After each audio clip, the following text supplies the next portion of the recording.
Hello and welcome to SaltWire today for Wednesday, June 28th. I'm your host, Kate Walker. Express entry into Canada will soon become available to newcomers with work experience in healthcare fields. The first invitations for entry were announced today by the Minister of Immigration, Sean Fraser. For those of you who aren't familiar with how the Federal Express Entry System operates, which is our flagship immigration program to attract workers for economic reasons to Canada, historically, it has assigned people a score based on a range of factors, whether it's your age, your level of education, your work experience, and a number of other factors that will assign you a score at the end of your application process. The system historically has taken the highest scoring people regardless of which sector that they work in. Fraser and Federal Health Minister Jean-Yves Duclos announced in Bedford today the use of these new features for a dedicated round of invitations to be sent to healthcare workers, including doctors, nurses, dentists, pharmacists, physiotherapists, and optometrists. This will facilitate, fast-track, and streamline their permanent residency application. The first round for category-based selection will open today and will invite 500 healthcare workers to apply. A second round, inviting 1,500 workers to apply, will take place on July 5th. This phased approach will ensure the smooth launch of the program. The province is modifying their recommendations for COVID-19 vaccines to follow the latest guidelines from the National Advisory Committee on Immunizations. NACI now advises that bivalent mRNA COVID-19 vaccines, which target the original and Omicron strains of COVID-19 virus, can be used for the primary series. At first, bivalent vaccines were only offered as booster doses. Going forward, bivalent vaccines will be the only type available to people over 5 years old.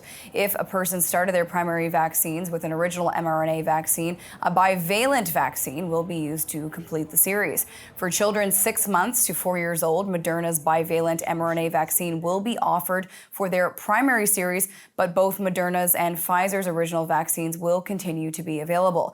NACI also advises that there is no longer preference for the Pfizer vaccine over Moderna's for the primary series in children aged 5 to 11.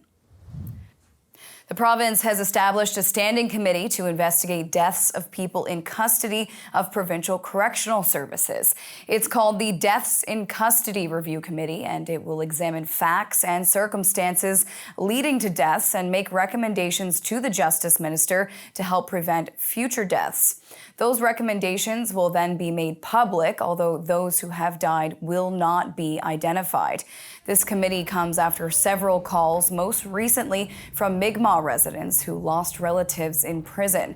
This committee will feature Nova Scotia's chief medical examiner, a Crown attorney, a primary care physician, an RCMP officer, a member of the Mi'kmaq and African Nova Scotian communities, and a retired senior correctional services official. We're getting a first look at some of the pieces of the Titan submersible that imploded last week. In Newfoundland, the Horizon Arctic vessel arrived at St. John's Harbour this morning, and crews began unloading pieces of the sub that were picked up off the ocean floor by a remotely operated vehicle. Transportation Safety Board investigators were on scene, as well as the U.S. Coast Guard officials. Pieces of the Titan were loaded onto 2 flatbed trucks and covered with tarps. The 5 men who were aboard the submersible Sunday, June 18th, when it catastrophically imploded during its descent to see the Titanic wreck, are presumed dead. The Transportation Safety Board is investigating what happened and why, from a safety perspective, TSB investigations typically take 18 to 24 months. RCMP has also launched a preliminary investigation into what happened in order to determine if there is a basis for a criminal investigation. We're sad to report today that Daniel Paul, a Mi'kmaq elder, author, columnist, and human rights activist, died yesterday morning in Halifax. He had been diagnosed late last year with terminal cancer and told that he had just months to live. Paul was born in 1938 and grew up in Indian Brook, where he received his first taste of the very apparent racism towards the Mi'kmaq Nation. He was perhaps best known for his book, We Were Not the Savages.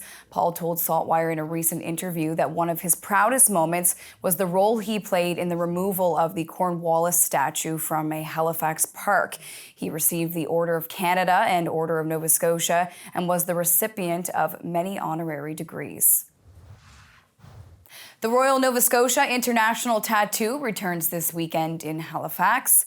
The Royal Nova Scotia International Tattoo 2023. Media got a preview of the show today, which is returning to the stage at the Scotiabank Centre for its 44th year. Here are some of the sights and sounds you can expect this year, which begins Friday and runs until Monday, July 3rd. We have a team that works year-round to organize this, and we also have a production team that works day and night when we move into the Scotiabank Centre in Halifax to set it up. Now all of our cast is here, and we've been rehearsing for the last week and a half, and today is our first dress rehearsal, but we decided to let the kids come in from across the province, school children from across the province to come in and just give the cast a little extra pressure in the rehearsal today to hopefully get them to step up and get things ready. The spectacle features performers from all over the world, including marching bands, acrobats, dancers, military displays, pipes, drums, and more. It's a family fun event. Kids under 18 have free admission. The tattoo is a not-for-profit charity, and their self-proclaimed mission is to honor Canada's Armed Forces members and other first responders, as well as to celebrate Canadian heritage and the people who have helped shape it.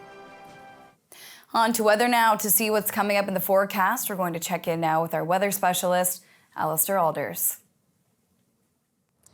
Thanks, Kate. Well, it certainly was another muggy day here in Halifax. And I mean, temperatures aren't all that warm. I mean, we're sitting in the low 20s for our afternoon highs. But with the humidity, it is feeling warmer out here. But really can't lose the jacket because these showers are just popping up at any time. So you never know when you're going to be caught in a rain shower or even a heavy downpour. And really what we're seeing in the forecast now will be continuing over the next few days. This evening we will have showers or drizzle with fog moving inland, and the temperature this evening near 18 degrees, 17 waking up on Thursday morning with cloudy skies, fog, showers, and drizzle. Into the afternoon, showers or drizzle with fog, and that fog more persistent along the coast.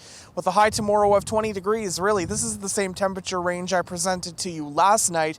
We're not seeing a whole lot of movement with our temperature due to this very stagnant weather pattern. As we head into the upcoming weekend, I know a lot of people are wondering about Canada Day. Well, it looks like we will continue to have relatively cloudy skies with chances of showers and drizzle. However, I do think the shower chances will become more isolated on Saturday, so that could be a glimmer of hope for any outdoor celebrations on Canada Day. However, I do think fireworks, they're going to be very tricky because we're still going to be dealing with the cloud cover and fog, so might not be ideal, but keep a very close eye on the forecast. I'll have more as we head into the weekend. Kate. Thank you, Allister. That's all for now. For more extended video and full online articles, stay tuned to SaltWire.com. And you can find us on social media. I'm your host, Kate Walker. Thank you for joining us, and we'll see you back here tomorrow.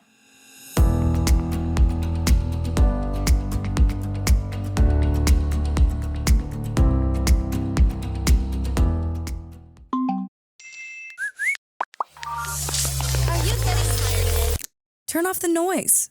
Tune in to what matters. What matters is information you can trust. What matters is the news you can use to make life's big decisions.